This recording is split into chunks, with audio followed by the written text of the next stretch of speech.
Thank you everybody for showing up. Today is obviously one of our sessions, technically with Language Pinda, but we're gonna do a little observing on teaching with technology workshop. Today we have Michael, who is a graduate fellow in the Department of German, Russian, and Eastern European Studies. He will talk to us about the Google Forms.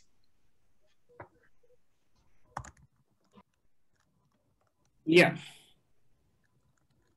So thank you everyone for coming. And I was telling Danielle this morning that I do not know what came over me that I decided to say I want to do this workshop. But here we are. Let's do it. So as you could see, the title of my presentation this morning, it's on online forms, lesson plan, and the virtual classroom.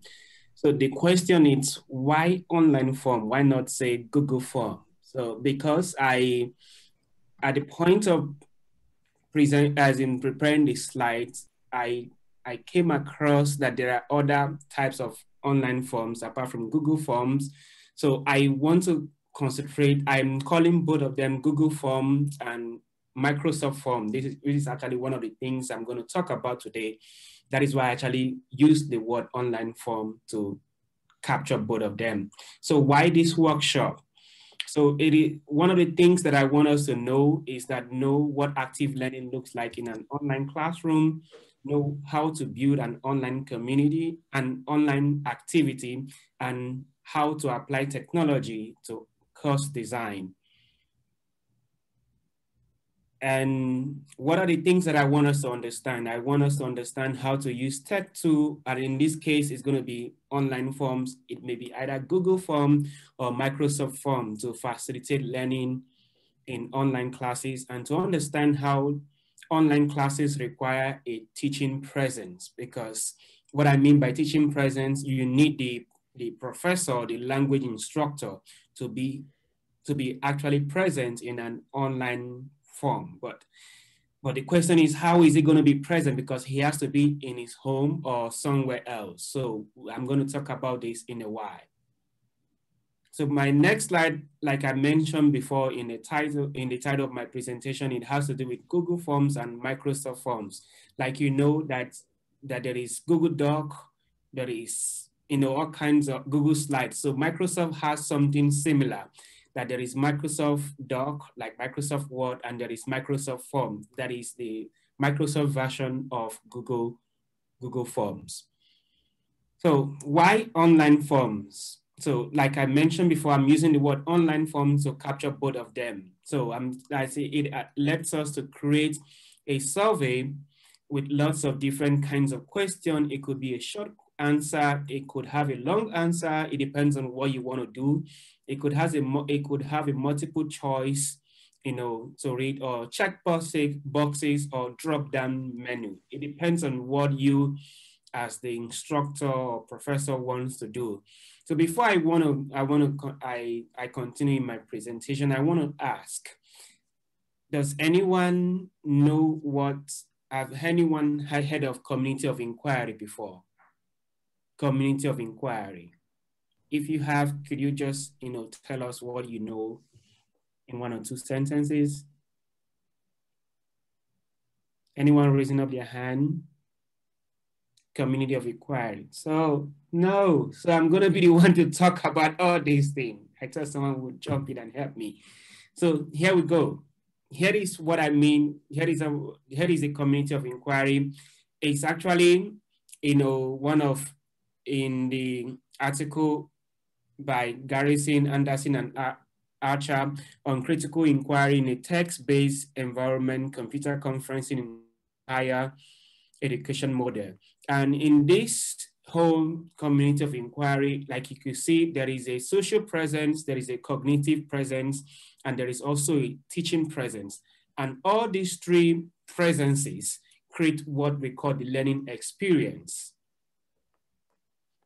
Now, as educational community of inquiry, it's a group of individuals who collaboratively engage in purposeful critical discourse and reflection to construct personal meaning and confirm mutual understanding. Now, if I want to talk about this in a face-to-face classroom, now when we come to a face-to-face classroom, all of us know this. Students seats everywhere scattered all over the classroom, and there is the professor in front of them, or sitting amongst them.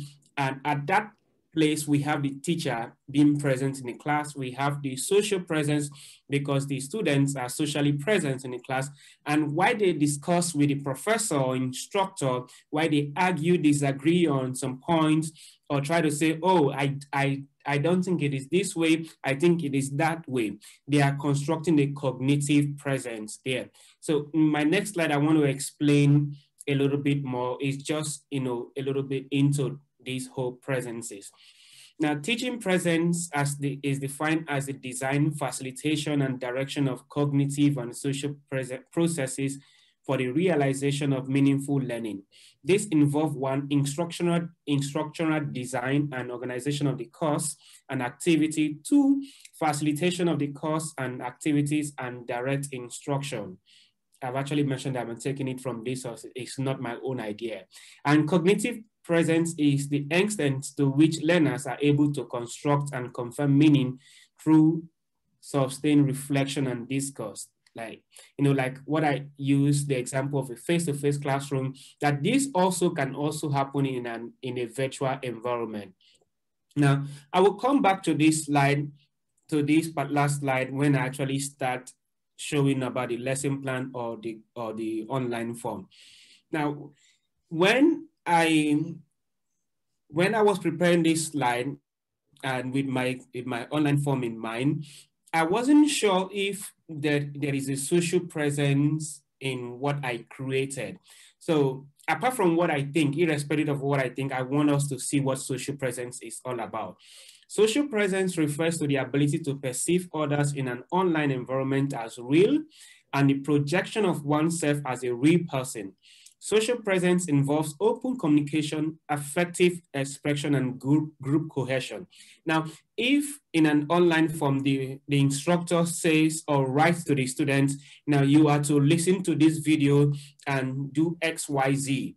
Now, for them to carry out that instruction in an online form, they might have actually perceived the instructor as being real in that online environment, although the instructor is not there at that time, but they are receiving instruction from the professor or teacher, and they are carrying out that instruction as indicated in the online form. I don't know if anyone have a question to any of these three presences, or if you're not understanding anything, I could go back to it again. No question.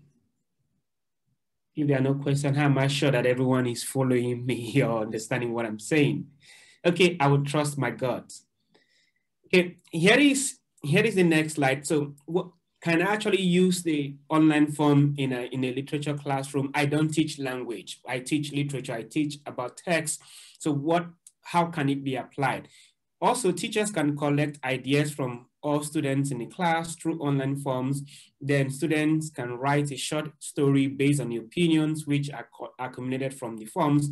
It could be in form of a debate or characters, places, times, and challenges. And teachers can write an incomplete story and want students to end the story. It depends on what you want the students to do in this online form. So I want to ask, my next question would be, for those of us teaching language classes, do you create lesson plan each time you want to teach, maybe weekly lesson plan or everyday lesson plan? If you do, tell me why you create it. Or if you don't, tell me why you don't create one.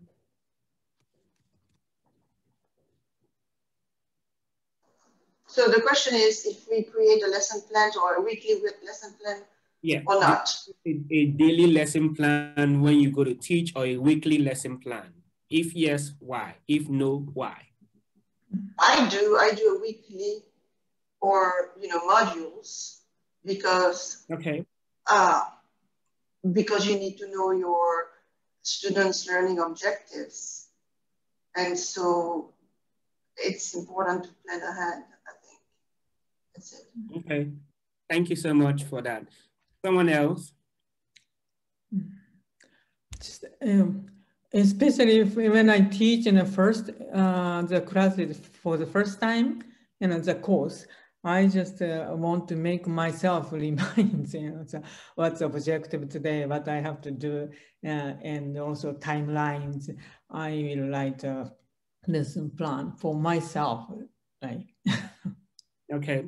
And then when I also taught in CU Boulder, Colorado, I have a TA, so I have to, so write a really detailed lesson plan for the other TAs who are gonna teach. Okay. Yeah. Let's hear from someone else. One more person.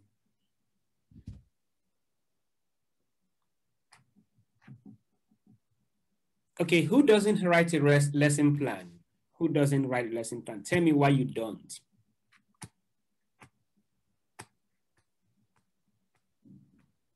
It would be bad. Okay, so one of the things we are hearing about lesson plan here is that we want to write about the objective of what we want to teach. We want to use it to get to know our students and the timeline of what we want to teach.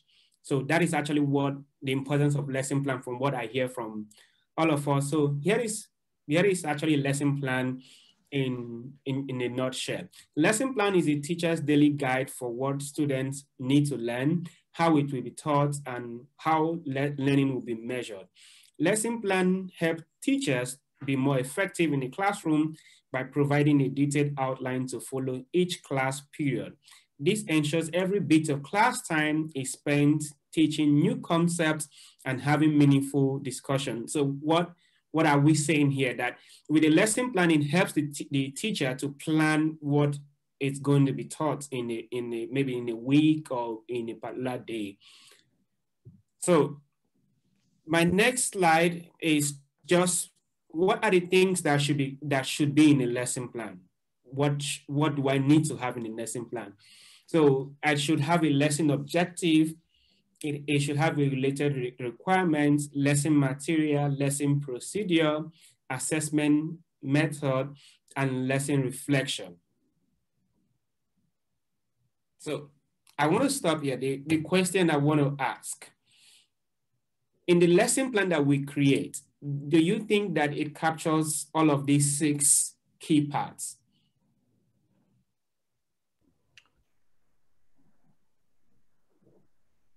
Or it captures 4 or 5? I just want us to hear from you. In the past, I haven't included lesson reflections, but I think that's something I really am missing out on. Yeah. And then also I put in rationales why you teach this one was lesson plans. Okay. Someone else? Like Braden, I don't focus. I don't focus enough on lesson reflection. I just assume that okay, it was good or it was bad, but I don't put too much into reflecting about my past lessons. Okay. So good. So I thank you for your comments. I want to stop here from sharing these slides and move over to the lesson plan I've created for the online form I want to demonstrate today. So permit me to stop sharing this screen. Then I will go on and share something else. Let me look for it.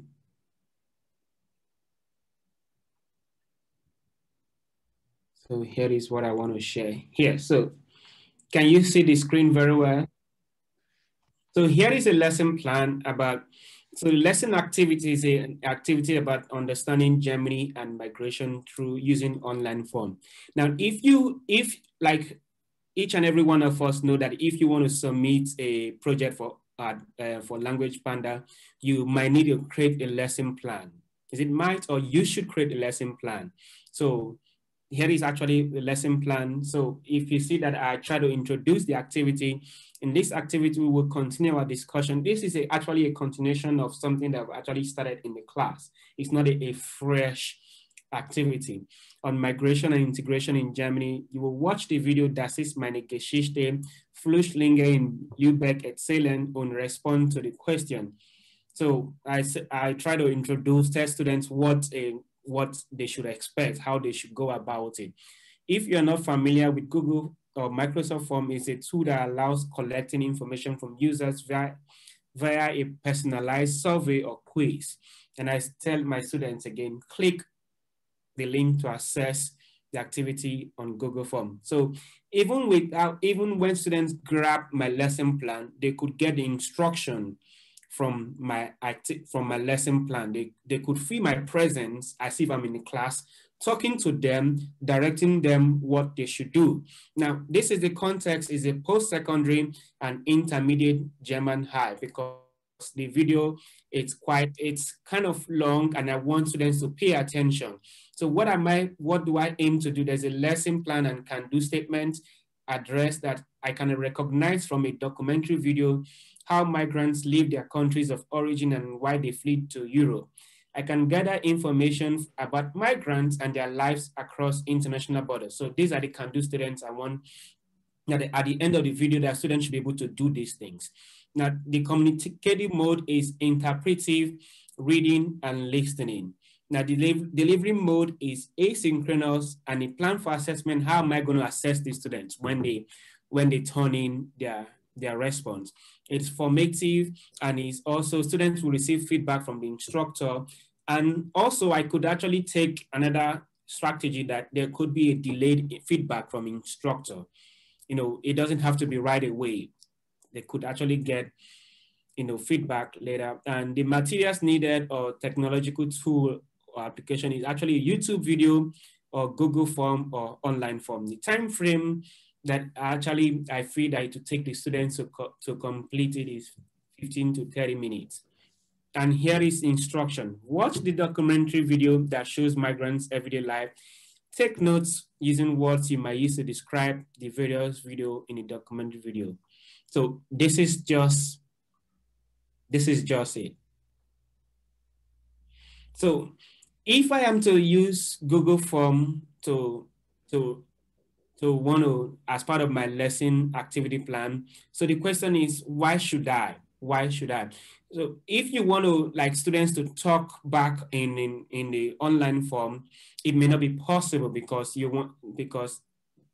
online forms, Google Forms or Microsoft Form is not going to allow that. You just actually want students to listen to a video or just read a comment and give their reply. So what I'm going to do now, I want to share with us in a Google Form, and I will see how Google Form looks like. And I will show also a Microsoft Form on the same lesson plan. Then I will ask us to tell me the difference. Then I could go on to, if we might need how to create one, then I'll go on to do that. So here is the Google Form. Actually, my instruction is in German, so forgive me for that, because it's an intermediate high, like I said. So, like I said, it shows the 5 videos because they have to watch the videos and write your reaction. It's a reaction paper, actually. I want them to react to what they watch. So they have to write their name here and look at the title of the video. This is a YouTube link embedded. You will see that this is actually, once they play the video, it's not that large. So they have to watch the videos in a very tiny screen. This is the second video. So they have to choose either this first video here or this one, anyone they feel like reacting to. They have a choice to make. So after they finish, here is where they put in their answers and they hit submit. Should I continue? Good. So here is the Microsoft form. The same format, the same reaction paper. Here is the name. You will notice that the Microsoft form is large, so they could view it on a larger screen, unlike the Google form counterpart. So it's actually something you want to consider whether to use the Google Doc, Google Form or Microsoft Forms, because some people might want a large screen, some people might want a smaller screen, and you want students to watch it inside the online form. So here is the second one too.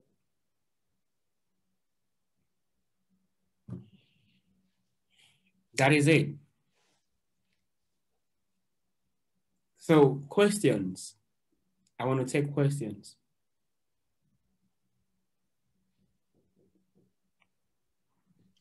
So thank you very much for your presentation, Michael. The question I have may be a little bit silly, but where do you find the Microsoft form? Like I think all of us know like Google Form, Google Drive, all of the Google outlets, like the Microsoft form. Is it called Microsoft form? Like where do you find it? Here is how it goes now. If you log into Word online, wordoffice.com, on office.com, you will see on the left-hand side, you will see there's a Word. There is a Word here, there is Excel, there is PowerPoint, there is Microsoft Outlook, there's OneDrive, there is also OneNote, there is a SharePoint, Teams, and there is Sway. But if I go to Home, sorry, let me say Office Form. Let's say what? So forms.office.com is going to take you there. Forms.office.com. Let me copy it and put it in the chat. Put it in the chat.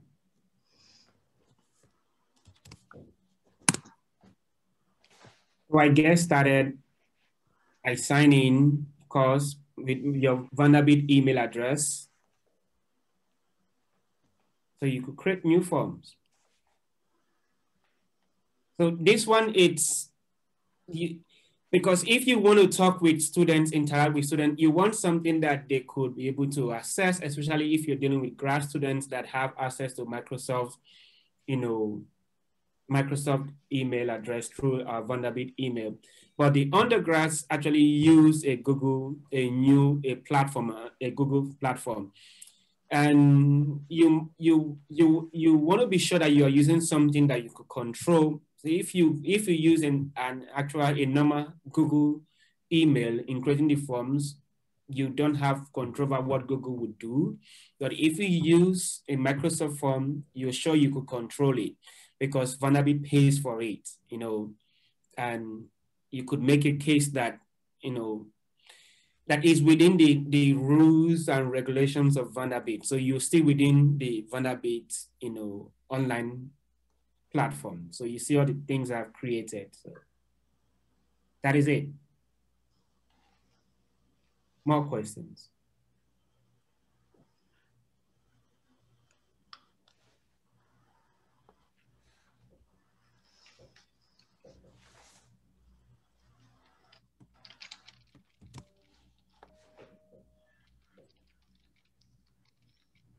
Let me stop sharing my screen. Let me go back to my PowerPoint. I think I have some stuff there I might want to share.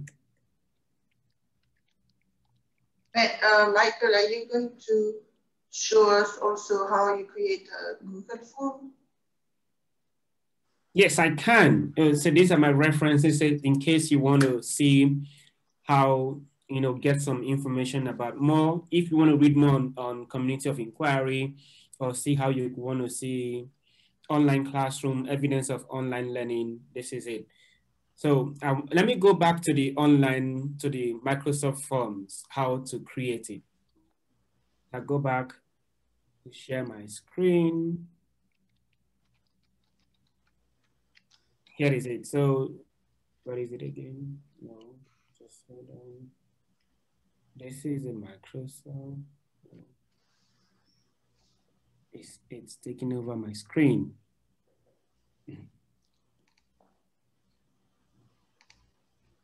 Just so that I want this thing to go away. Okay, so if you create new forms, this is the forms.office.com. You create new forms, right? So you put a title, let's say, sickness and COVID in France. Let's say that is what you want to create, right? You put a description, maybe they should watch the video and share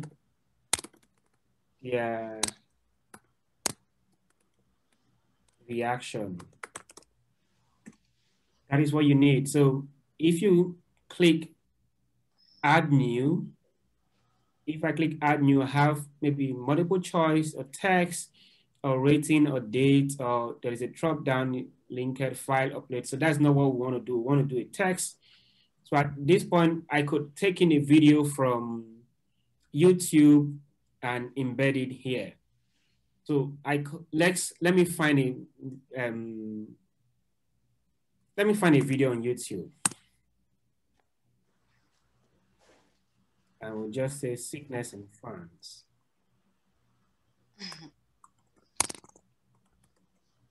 Let's say COVID.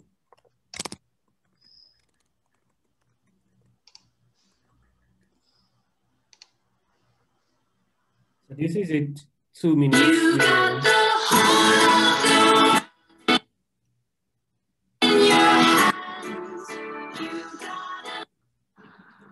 Soon after moving to Paris in September, these British students fell sick with coronavirus. I know this is in English, so we are just using, so the title of the talk is social distancing while wearing masks, but in Paris struggle with second COVID.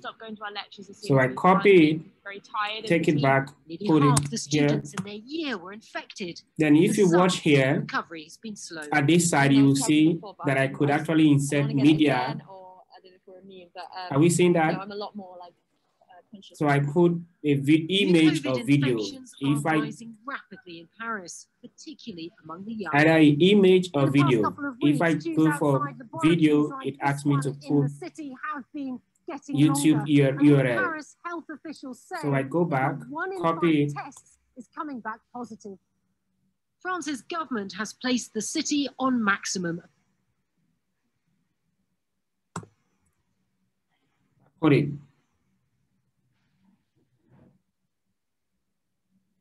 So that is it. You could actually tell it that it is required, that they don't have to miss it, they don't have to skip it. So this is actually one of your required questions that you want the students to respond to. So if they don't answer it, they can submit it. So that is it. So here they will type in their answers, blah, blah, blah. France a été faire quelque chose. Michael, I have a question. In the media, they only said, is there a way of putting, for example, a video from another media that is not YouTube, or does it have to be YouTube? It has to be a link. It has to have a link for it to work. Especially it has to be a YouTube link. So one of the things you could do, you have to upload the video to YouTube, a link and embed it. That is the only way it could work. Is it the same for Google Form? Does Google Form restrict you only to YouTube, or can you use other media? Restrict you too. So why I feel it's actually on the bright side, because you want to you are dealing with authentic material, authentic text. So you want to hear you want your students to listen to authentic voices from people living in France or Germany or Brazil or Portugal. It depends on what you want, you know.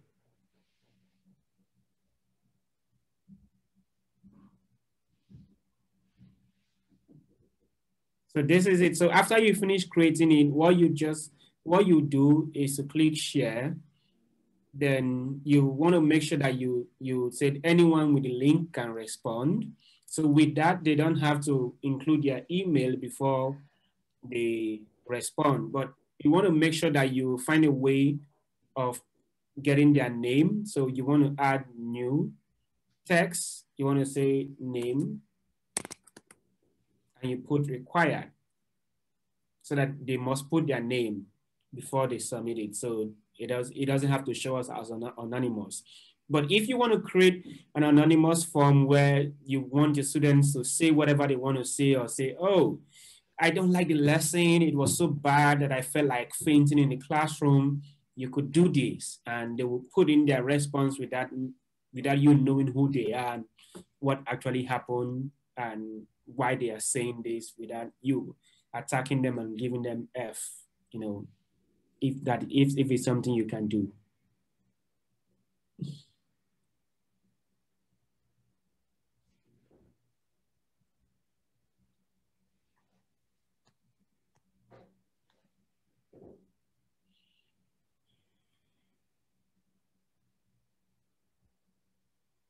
And then, Michael, you receive all of the answers in your email? Yeah, I just receive all my emails. Once they respond, you come back here, you will see it. You will get a response, how many people have responded and how many minutes it took them to complete the essay. So you actually get it too. So that is it. You could export it to Excel if you want, but that is actually something that is possible. You export it to Excel, and you now give students individual feedback in their email or however you choose to. But something I want to ask us, that if we have this instruction here, do we think we feel the presence of the instructor in the class with the instruction given as an online form?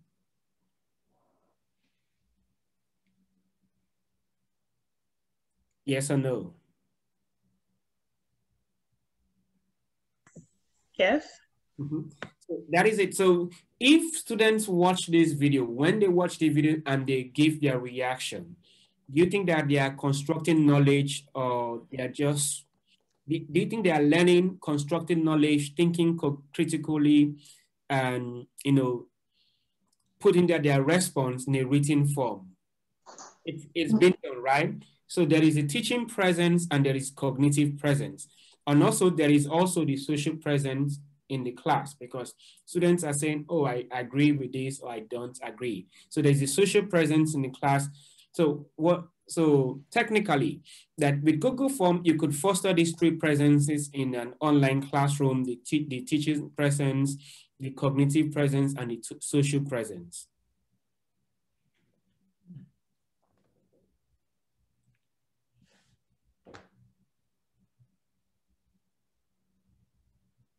Any more questions? I'm sorry. Just maybe I will ask. I have a question. I'm sorry, I'm not, familiar with this kind of form. Is it possible for the students, among students, to share their own view on, own reactions? They can share.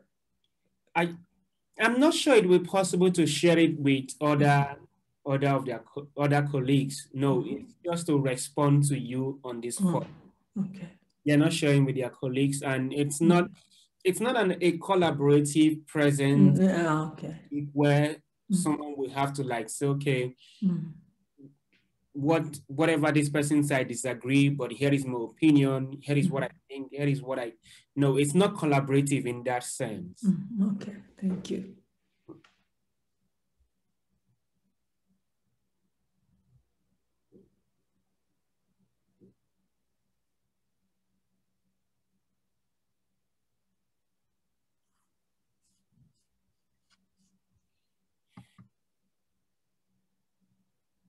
Further questions?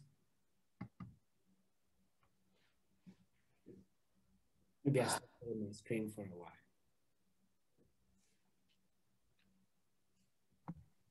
Hey, Michael, thank you for your presentation. I was wondering, have you used the multiple choice format for this type of quiz before? And how does that work? Does it sort of show all the statistics of, so you have to select, obviously, like what's going to be your correct answer, and then does it show those statistics afterwards? Who got it right? Who got it wrong?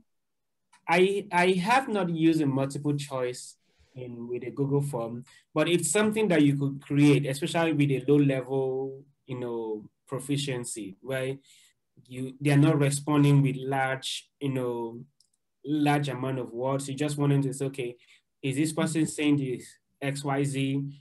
You just give them multiple questions to pick, and at that point you get your response, and that one is kind of easier, that you could actually give feedback immediately. And Michael, would that that form allow the students to respond with an audio message or not? No, you can't respond with an audio. That is why I said that if you're using an online form, you should ask yourself, why should I use it? Because with online forms, either Google or Microsoft, you can't respond with an audio. You just have to write. Okay. So what you actually want students to show you is how they construct knowledge, writing, the response to what they have watched. So you want to train a listening comprehension, using writing as a way of responding.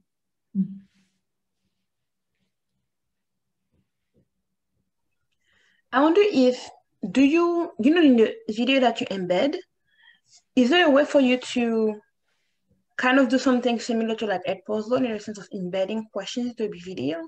Like instead of obviously putting a question inside of the video, but do you have the URL that you copy? Does it have to be the entire video, or could you copy like a section of the video and embed it in it? Or do you know? It has to be the entire video. I believe that if you want to cut if you want a particular section of the video, there are some other tools that you could use apart from Google Form. But if you want to use Google Form and you want to really use it, you could take your video, trim it into the size that you want, a particular section that you want, and take it back to YouTube and copy the URL. The harder process.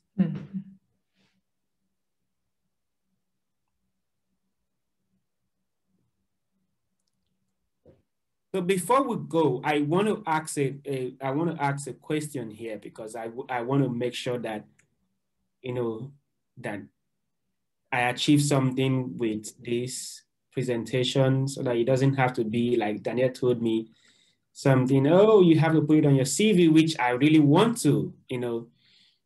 So the question is, do you think that this workshop achieved these two goals? What to understand and what to know?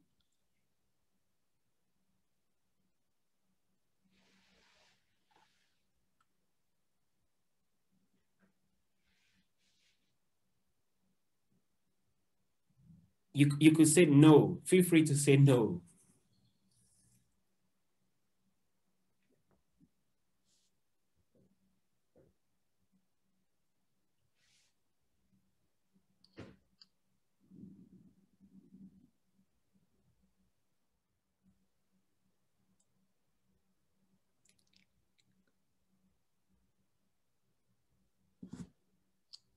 Okay, nobody's talking. I'm going to talk. Hi, Michael.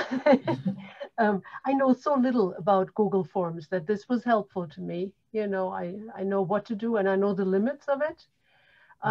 Maybe it would also be useful to know, with the questions we had, like Hiriko's question, what else we could use instead. So there's always Brightspace. There's video editing and so on. So maybe you can say a little bit of this tool in relation to other tools. Yeah, so you could put the video on Brightspace. You could put it on Brightspace and watch it. You could do the same thing with the videos and put it on Brightspace, collect your response on Brightspace. It's possible. But the only issue with Brightspace, because you can't export your answers directly, to Excel. That is only the difference. But if you're teaching at an institution, that institution must be so poor that they can actually afford the online course management, platform. So that is actually where you could use a Google form or Microsoft form.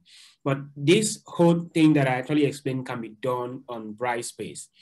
And with Brightspace, you could, have your grading rubric and just punch it and students receive rubric immediately, which is easier. But with this online form, you could delay feedback, give them a detailed feedback according to what they write. That is actually one of the usefulness of this online form. Thank you. You're welcome.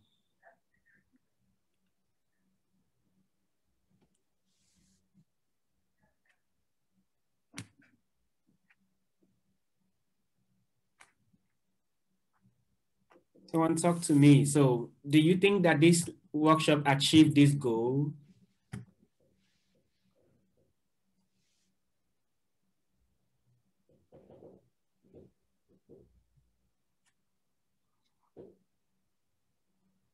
Yes or no?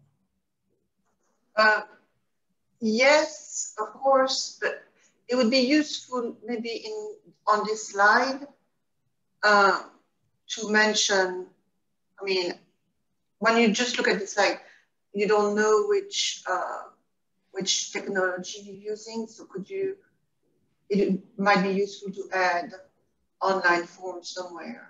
Yeah. Mm-hmm. Thank you for that feedback. Yeah. I think.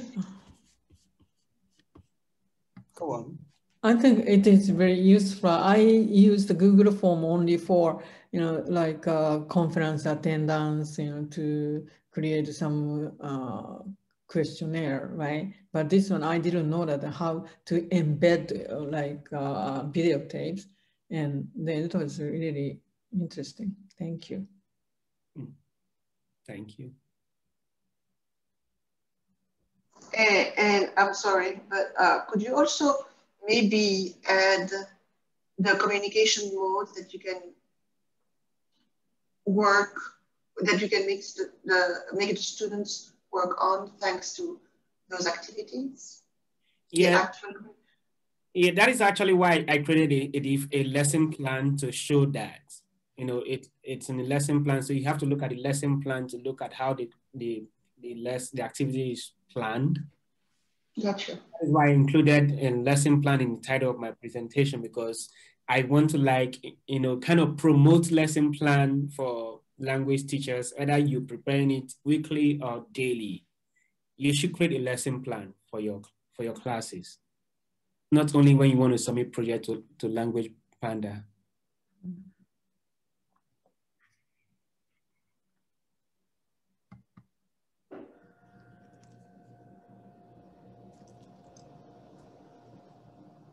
Great.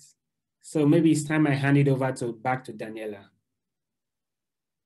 Maybe she stepped out for a while. No, I'm here. Sorry, okay. my video was off. No, thank you very much, Michael. I think we definitely learned a lot.